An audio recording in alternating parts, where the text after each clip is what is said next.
Russia America யுத்தங்கள் அப்படிங்கிறது எப்பயுமே தொடர்ந்துகிட்டு இருக்கும். எப்ப வரையும் நமக்கு தெரிஞ்சு உலகம் இருக்கிற வரையும் தொடரும். அப்படி இல்லாட்டி இந்த ரெண்டு போஸ்டிங்ல புது ஆட்கள் வந்து உட்கார்ற வரையும் இது தொடரும். இது ரெண்டுமே எப்ப நடக்கும்னு யாருக்குமே தெரியாது. உலகம் அழியறது வேணா ஒரு டேட் இருக்கு, இந்த யுகத்துக்கு அப்புறம் இருக்காதுப்பா அப்படின்னு சொல்லலாம். இந்த ரெண்டு பயல்களோட போஸ்டிங் கால் வந்து உட்கார்றது சத்தியமா தெரியல.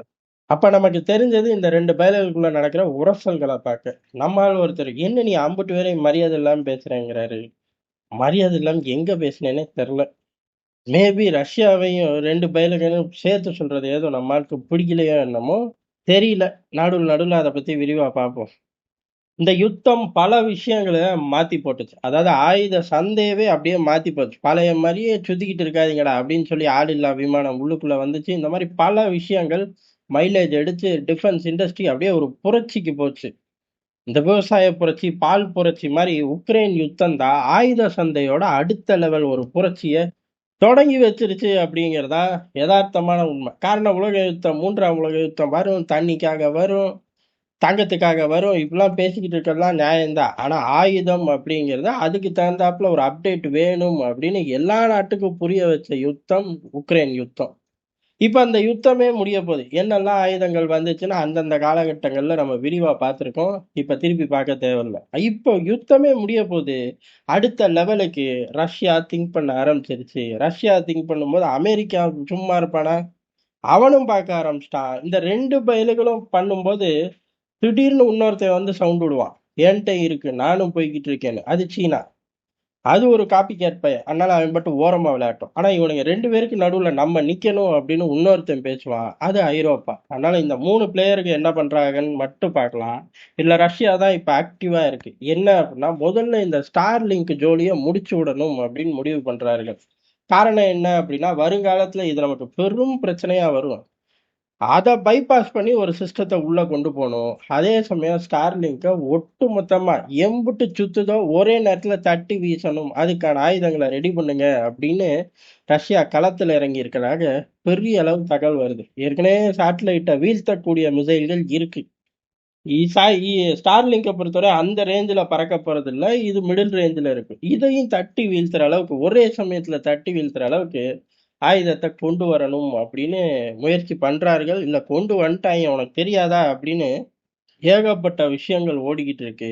இது சம்பந்தமான விவகாரம் தான் இனி பத்திக்கும் அப்படின்னு எதிர்பார்க்கப்படுது. இது அன்னை அமெரிக்காவுக்கு ஏற்கனவே தெரிஞ்ச நாள் தான். பெரிய அளவுல கோல்டன் டோம் அப்படின்னு ஒண்ண கொண்டு வரேன் அப்படின்னு துடிச்சுக்கிட்டு இருக்காய்ங்க. அது எந்த அளவுக்கு சாத்தியம் அப்படிலாம் யோசிக்க தேவையில்ல. ஏதோ ஒரு காலகட்டத்துல கொண்டு வந்துருவாய்ங்க. அவுட்புட் அப்படிங்கிறது வேரி ஆகும். ஆனா கொண்டு வந்துருவார்கள்.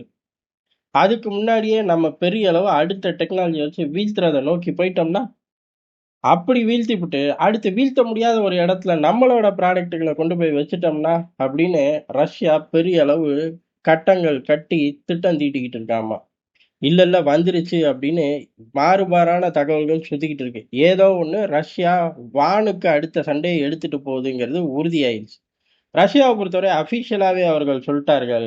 "விண்வெளின்னு சுருக்காத எங்கள. நாங்க நிலவுக்கு மீண்டும் போறோம்" அப்படின்னு. ஏற்கனவே நிலவுல கொண்டு போய் அணு ஆயுதத்த வைப்பேன்னு ஒத்த கால்ல ரஷ்யா நின்னுச்சு. அப்புறம் அமெரிக்கா நின்னுச்சு. "வேணாம், வேணாம். நிலவு வரையலாம் சண்டை போடுறதுக்கு நம்ம ஒர்த் கிடையாது. நம்ம பூமியோட நின்னுக்குவோமே" அப்படின்னு 2 பேரும் முடிவெடுத்து கிளம்பி போயிட்டார்கள். இப்படியேவா பேசி முடிவெடுத்தார்கள்னு கேட்கக்கூடாது. அப்ப 1000 விஷயங்கள் நடந்துச்சு. ஐநாலாம் பேசுச்சு. அப்ப உருப்படாம போயிருக்கும் அப்படின்னு நமக்கு தெரிஞ்சிருக்கும். 2 பேருமே போல.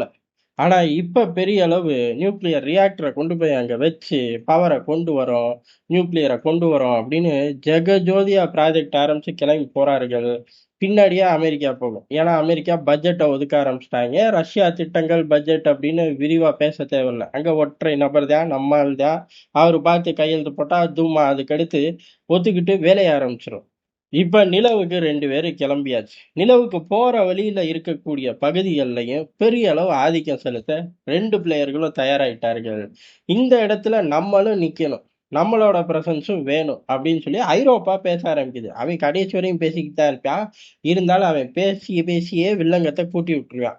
இப்ப ரஷ்யா ஒரு வேகத்துல டிராவல் ஆகிக்கிட்டு இருக்குமா, இன்னொரு வேகத்துல அமெரிக்கா டிராவல் ஆகும். கூடவோ குறைச்சவோ 2 பிளேயருங்க அவங்கவங்க சமத்து, சாமர்த்தியம், சூழ்நிலைகளை பொறுத்து மாறி மாறி லெவல் போய்க்கிட்டே இருக்கும். கடைசியில 2 பேரும் ஒரே இடத்துல நிப்பார்கள். பாதி உனக்கு, மீதி எனக்கு. வேற யாரையும் உள்ளுக்குள்ள விடக்கூடாது அப்படின்னு அவங்களுக்குள்ள சீக்கிரட்டா 2 நிமிஷத்துல கண்ணாலேயே பேசிக்குவார்கள். அதுக்கப்புறம் 2 பேரும் எதிரியா மாறிடுவார்கள். இதுக்கு நடுவுல இந்த வேகத்தை தாறுமாறா கூட்டுற மாதிரி நம்ம அதுல இருக்கணும், ரஷ்யாவை எதிர்க்கணும், நம்ம அதுல இருக்கணும், அமெரிக்காவை விட பெரிய ஆளா இருக்கணும் அப்படின்னு 2 டோனை 2 பேருக்கும் வீசி விட்டு விளையாட்டை சூடேத்தி விட்டுருவாங்க இந்த ஐரோப்பியர்கள். கடைசியில நீ போய் உட்காருவியாடா அப்படின்னு கேட்டா இன்ன வரையும் சேட்டலைட்டை வீழ்த்தக்கூடிய மிசைல்கள் இல்லாம தான் சுத்திக்கு திரியிறாங்க. இதுல அப்பப்ப சேட்டலைட் காணான்னு பிரான்ஸ் புகார் வேற கொடுக்கும், ரஷ்யா தான் எங்க சேட்டலைட்டை திருடிட்டு போயிட்டான் அப்படின்னு. என்னமோ மாடியில இருந்து டிஷ் ஆண்டனாவை களவாண்டுட்டு போன மாதிரி புகார் பட்டியல் வேற. கேட்டா வல்லரசு நொல்லரசுன்னு பேச்சு வேற. எப்ப நடந்துச்சுன்னு கேட்கக்கூடாது. ரொம்ப காலமா நடந்துகிட்டு இருக்கு, ரொம்ப காலம் முன்னாடி நடந்திருக்கு. அப்பப்ப நடக்கும்போது நம்மளும் இங்க விரிவா பார்த்திருக்கோம். சத்தியமான்னு கேட்கக்கூடாது. அப்பல்லாம் நான் லீவு போடாம வந்துகிட்டு இருந்தேன் ஆபீஸ்ல. சரி இருக்கட்டும்.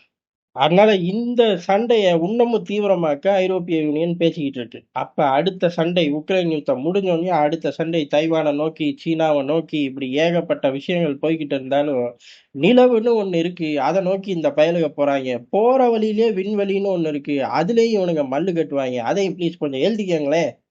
அப்படின்னு உலக அரசியல்ல இப்ப சூடா விவாதம் பறக்குது. அது சம்பந்தப்பட்ட பல விஷயங்கள் வரும்போது நம்மளும் இங்க விரிவா பார்ப்போம்.